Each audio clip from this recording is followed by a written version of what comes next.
은혜를 나누겠습니다. 출애굽한 광야 1세대는 광야에서 다 죽었고요. 여호수아와 갈렙을 비롯한 광야 2세대가 지금 요단강 앞에 있습니다.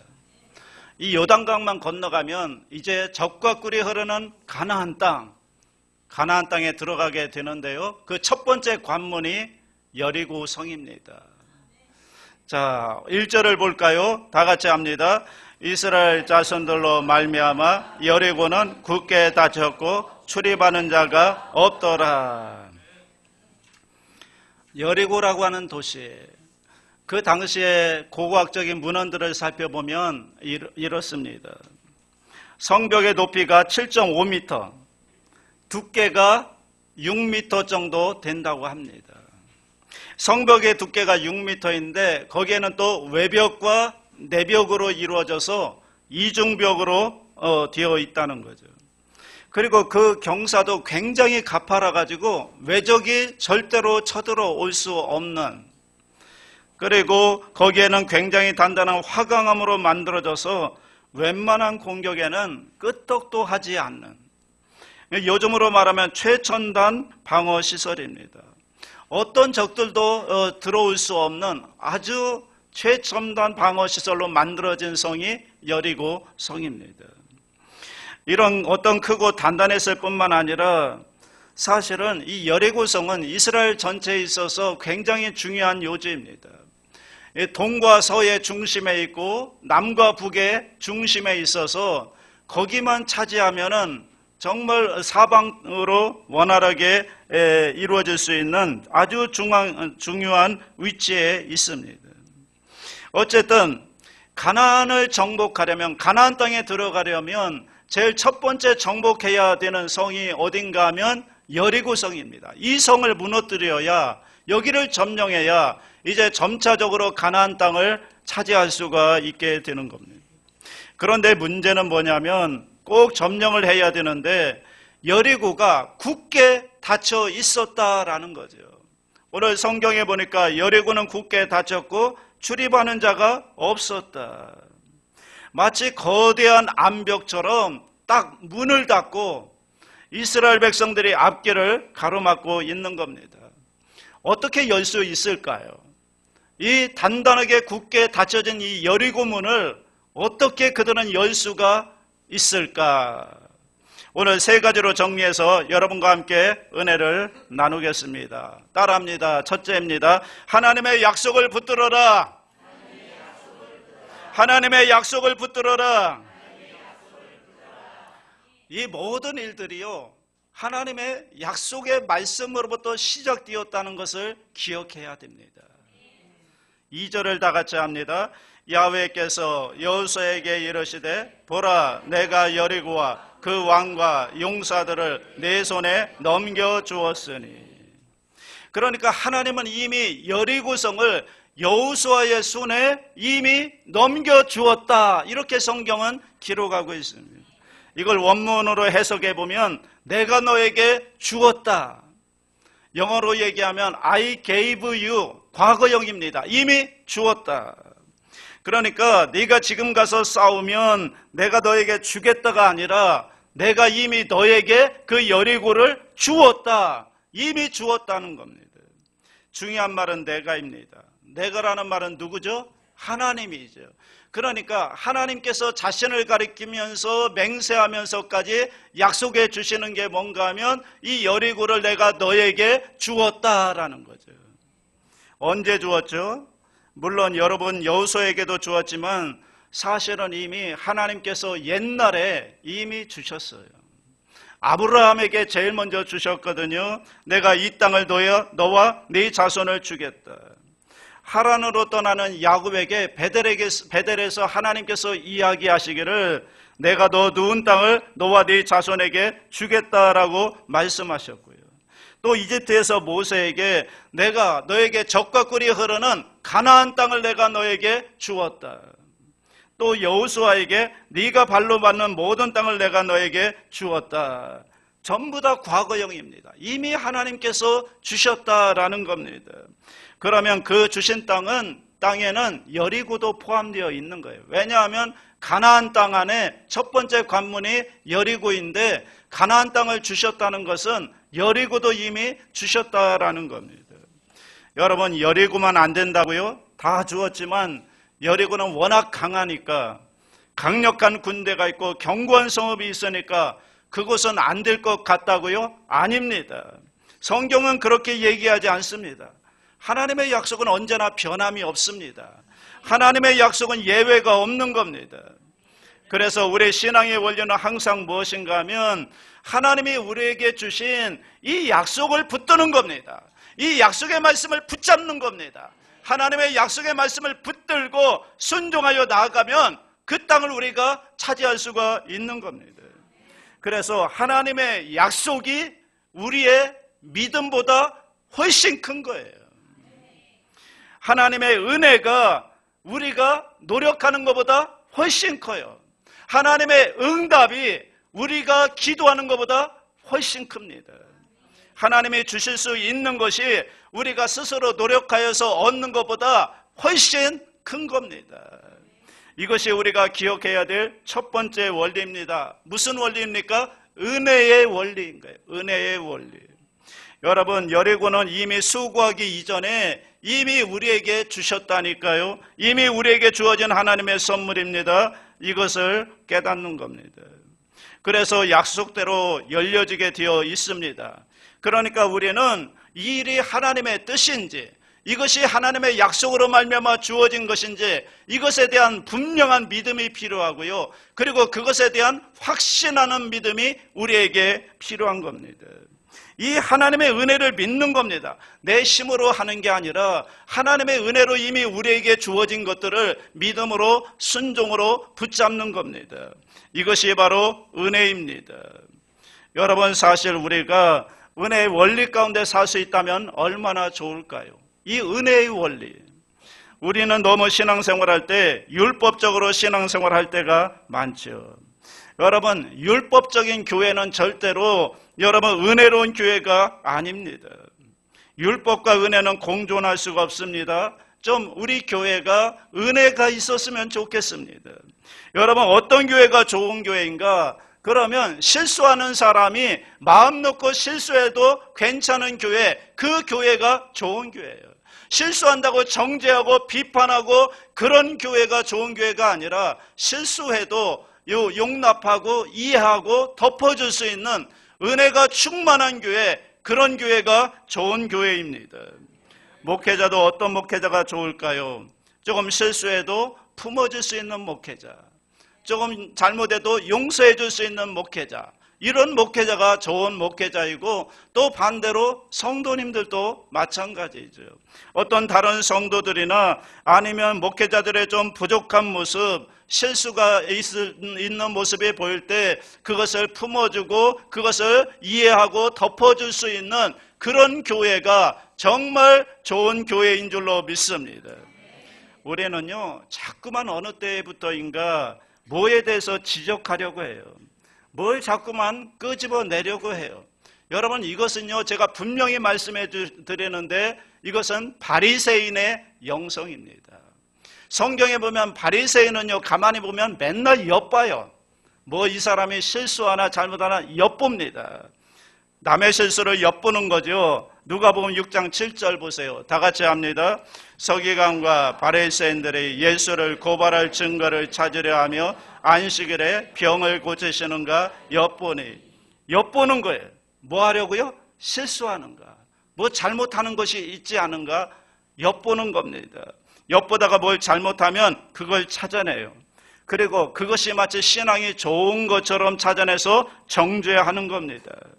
남이 잘하나 못하나 엿보는 것, 여러분, 그 공동체로 절대로 건강한 공동체가 아닌 겁니다. 조금 잘못해도 덮어줄 수 있는 교회, 조금 실수해도 덮어줄 수 있는 교회, 은혜로 덮어주는 교회, 그런 교회가 좋은 교회인 줄로 믿고 건강한 교회인 줄로 믿습니다. 그래서 거기에서 뭔가 새로운 일들이 일어나게 되는 거죠. 하나님이 우리에게 그렇게 하셨잖아요. 하나님이 만약에 율법을 들이대서 우리를 정죄했다면 여기에 살아남을 사람이 누가 있겠어요? 하나님께서 은혜의 원리로 우리를 대해 주셨기 때문에 우리가 죄를 지었음에도 불구하고 못났음에도 불구하고 하나님의 은혜로 이 자리에 와 앉아 있는 줄로 믿습니다. 로마서 5장 8절 다같이 합니다. 우리가 아직 죄인 되었을 때 그리스도께서 우리를 위하여 죽으심으로 하나님께서 우리에 대한 자기의 사랑을 확증하셨느니라. 우리가 받을 만한 게 아닌데 은혜로 받은 겁니다. 은혜로 구원받았고요. 은혜로 하나님의 자녀가 되었고요. 은혜입니다. 하나님의 은혜입니다. 이 은혜 가운데 이미 이스라엘 백성들에게 여리고성은 주어진 거라니까요. 이 가나안 땅이 주어졌고 그 첫 관문인 여리고가 주어진 겁니다. 그러므로 우리가 그 은혜를 아는 겁니다. 그리고 그 은혜를 믿고 그 은혜를 주신 하나님을 믿는 겁니다. 하나님의 약속을 믿는 겁니다. 그리고 믿고 나가는 겁니다. 순종하여 나가는 겁니다. 그러면 여리고 땅을 점령할 수가 있습니다. 오늘 여러분 우리 인생에 닫혀진 문이 있다면 그 여는 첫 번째 원리가 하나님의 약속의 말씀을 붙잡고 나가는 겁니다. 여러분 내 힘으로 하려니까 어림도 없는 거죠. 내 힘으로 노력하려고 하다 보니까 문이 안 열리는 겁니다. 이것은 하나님께서 여셔야 되고요. 하나님께서 나에게 주신 약속이고요. 그 약속의 근거에서 문을 열 때 그때 그 굳게 닫혀진 여리고 문은 열리게 될 줄로 믿습니다. 두 번째 따라합니다. 하나님 말씀에 순종하라. 굳게 닫혔던 여리고를 여는 원리는 무엇인가 하면 순종입니다. 순종. 3절을 다 같이 합니다. 너희 모든 군사는 그 성을 돌되 성주의를 매일 한 번씩 돌되 엿새 동안을 그리하라. 하나님의 명령이 뭐냐면 그 성주의를 도는데 매일 하루에 한 바퀴씩 엿새 동안 한 바퀴씩 돌고 마지막 날 일곱째 날은 몇 바퀴 돌아요? 7바퀴를 돌아라. 전부 몇 바퀴 도는 거예요? 13바퀴를 도는 겁니다. 여러분 우리는 사실 이미 결과를 알고 있어서 그렇지 이스라엘 백성들 입장에서 한번 생각해 보십시오. 앞에 여리고성이 있습니다. 그런데 그 성은 굉장히 단단하고 굳게 문이 닫혀 있습니다. 도저히 우리 힘으로 점령할 수 없을 것 같은 어마어마한 성입니다. 끄떡도 안 할 것 같은데 그런데 하나님이 뭐라고 말씀하시는가 하면 야 지금부터 너희들 줄을 딱 서서 강강수월래 하듯이 그 성을 매일 돌아라. 엿새 동안 한 바퀴씩 돌고 일곱째 날에 7바퀴 돌아라. 성을 도는데 어떤 생각이 들었을까요? 어떤 새로운 전략을 말씀하신 것이 아니라 그냥 성을 돌라는 겁니다. 성을 돌아라. 그러면 어떻게 된다고요? 무너진다는 거예요. 자, 여러분 이 하나님의 관점이 어디에 있을까? 지금 여리고성을 무너뜨리는 것은 하나님께는 일도 아닌 거예요. 우리가 볼 때는 대단한 것 같지만 하나님 입장에서 볼 때는 여리고성 무너뜨리는 건 일도 아니라니까요. 생각해 보세요. 여러분 아무리 단단한 성이라도 하나님께서 말씀 한마디면 순식간에 여리고성을 무너뜨릴 수가 있는 겁니다. 그런데 지금 정말 큰 성이 하나 있습니다. 하나님이 볼 때는 여리고성보다 더 큰 정말 무너지지 않는 성이 하나 있는데 그것이 무엇인지 아십니까? 이스라엘 백성들의 마음속에 있는 불순종인 거예요. 그 불순종의 문이 여러분 성은 절대로 무너지지 않는 거예요. 무너지지 못하는 것은 사람의 마음인 것입니다. 하나님이 볼 때 여리고성을 무너뜨리는 건 일도 아닌데 그런데 사람의 마음속에 있는 이 불순종의 성을 무너뜨리는 건 정말로 어려운 일이라는 거예요. 하나님도 마음대로 못하셔요. 오죽했으면 하나님께서 하다 안 되니까 독생자를 보내셔서 십자가에 죽게 하셨을까요? 해도 안 되는 게 사람 마음인 거예요. 이스라엘 백성들 속에 있는 불순종을 먼저 무너뜨려야 됩니다. 하나님 앞에 순종하는 사람이 되어야 합니다. 그러면 여리고성은 문제도 아닌 거예요. 저와 여러분의 순종의 사람이 되면 여리고성은 100개가 있어도 하나님께는 문제가 안 돼요. 하나님 앞에 순종의 사람만 되면 하나님께서 여리고성을 무너뜨려 주시는 겁니다. 그래서 하나님이 이스라엘 백성들에게 요구하시는 게 뭔가 하면 다른 게 아닙니다. 순종을 요구하는 거예요. 순종. 그래서 성을 돌라는 거예요. 말도 안 되는 걸 요구하는 겁니다. 뭘 보려고요? 순종을 보려고요. 신앙의 문제는 결국 순종의 문제가 아닐까.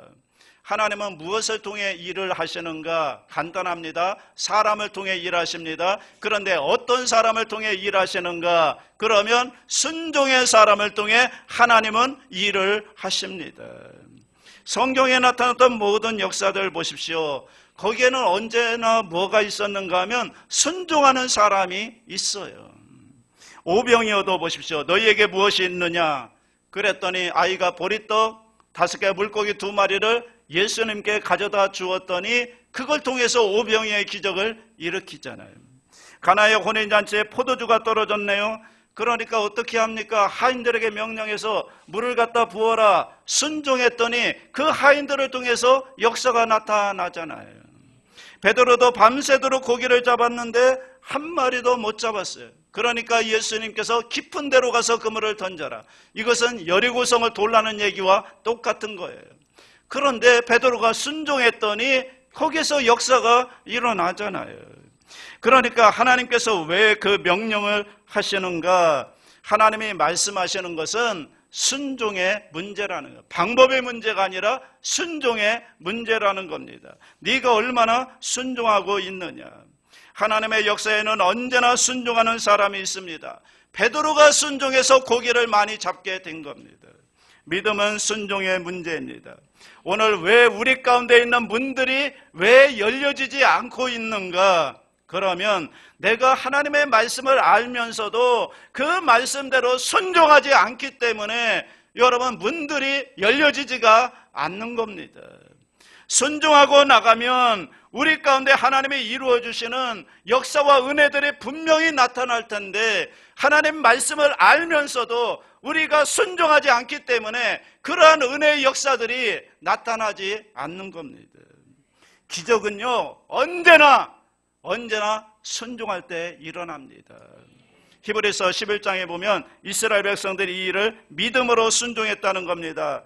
11장 30절에 보면 믿음으로 7일 동안 여리고를 도니 성이 무너졌으며, 그러니까 믿음이 순종인 거예요. 믿음이 있으면 순종하게 돼요. 순종하는 사람은 믿음이 있는 겁니다. 하나님 말씀을 믿고 그대로 순종했던 겁니다. 영적 생활의 가장 큰 문제는 내가 얼마나 하나님의 말씀을 듣고 얼마나 이해하고 있느냐, 얼마나 많이 알고 있느냐, 이게 아니라는 거예요.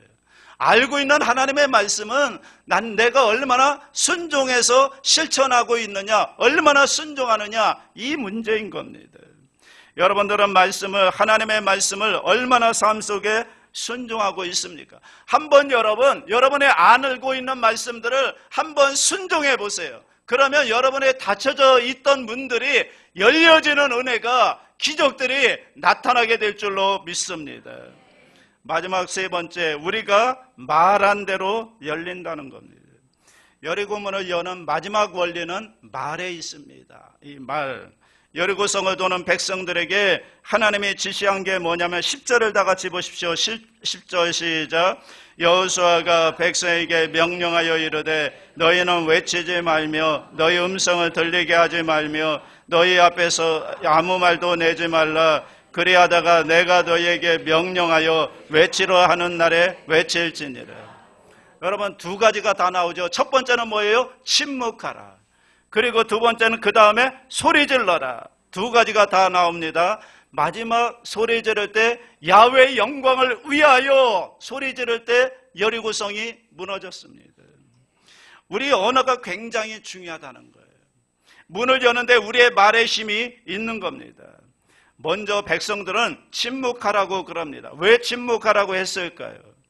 여러분 생각해 보세요. 만약에 이스라엘 백성들이 성을 도는데 만약에 말을 하도록 내버려 뒀으면 어떻게 됐을까요? 거기에는 여러분 이스라엘 백성만 있는 게 아니라 잡족들도 섞여 있었거든요. 원래 유대인이 아닌 사람들도 함께 있었습니다. 그들은 성을 돌면서 부정적인 얘기를 했을 게 뻔합니다. 야, 여기를 돌아. 이렇게 돌다가 우리가 돌겠다. 이게 지금 뭐 하는 짓이야? 이 여호수아가 하나님 말씀을 받은 게 정말 맞아? 여기 왜 도는 거야? 아마 별소리가 다 나왔을 겁니다. 첫째 날은 돌았지만 둘째 날은 많이 빠졌을 것이고 또 셋째 날은 더 많이 빠졌을 것이고 그러다 보면 여리고성은 무너질 수가 없는 거죠. 그렇기 때문에 너희 입에서 아무것도 내지 말라는 겁니다. 그리고 마지막 날에 내가 너희에게 명령하는 날에 외칠지니라 이렇게 말씀하시죠. 그러니까 그 도는 일정 내내 말을 일절 금하게 하십니다. 그리고 마지막에 힘을 모아서 외치게 하는 겁니다. 그랬더니 여리고성이 무너지는 겁니다. 여러분, 우리가 신앙생활하면서 우리 앞에 놓여져 있는 이 문들을 열어갈 때 이 말로서 얼마나 방해가 되는지 몰라요. 그 말로 문을 열기도 하고요. 그 말로서 문을 닫기도 하는 경우가 너무나 많습니다. 이스라엘 백성들이 이 말 때문에 38년 전에 가데스 바네에서 하나님 앞에 여러분 말을 잘못했기 때문에 그 가나안 땅에 일주일이면 들어갈 수 있는데 말을 잘못함으로 38년 동안 광야에서 돌 수밖에 없었습니다. 그러니까 지금 말하지 마라. 너희 생각을 말하지 마라. 너희의 지금 감정을 말하지 마라. 입을 다물어라. 그리고 마지막에 하나님이 명령하실 때 그때 믿음의 소리를 하라는 거예요. 믿음의 말을 하라는 거예요. 긍정적인 말을 하라는 거예요. 창조적인 말을 하라는 거예요. 그렇게 믿음의 말을 선포할 때 여리고성이 무너진다는 겁니다. 여리고야 무너져라 이야기할 때 그때 문이 열려질 수가 있다는 겁니다. 그러므로 여러분, 우리 앞에 놓여져 있는 여러 가지 인생의 문들이 있습니다. 아마 경제적인 문이 닫혀 있는 분도 있을 거고요. 건강의 문이 닫혀 있는 분도 있을 거고요. 또 미래의 문이 닫혀져 있는 것 같은 그런 분도 있을 겁니다. 여러분, 그럴 때 여러분 그 문이 열려져야 우리 인생이 행복할 수가 있는 거죠. 그래야 뭔가 보이는 거죠. 그러기 위해서 우리의 말이 너무나 중요하다는 거예요. 그것을 바라보면서 왜 내 인생은 그럴까? 왜 내 인생은 잘 안 될까? 한탄하지 말라는 거예요. 원망하고 불평하지 말라는 거예요. 그러한 일이 올 때 우리가 생각해야 되는 것은 내 감정을 이야기하는 게 아니에요. 내 생각을 이야기하는 게 아니에요. 그러면 사탄이 틈타는 겁니다. 그때 어떻게 하라는 겁니까? 멈추라는 거예요. 말하지 말라는 거예요. 다물고 있으라는 거예요. 그리고 결정적인 순간에 하나님의 뜻을 얘기하는 겁니다. 여리고야 무너져라라고 얘기하는 겁니다.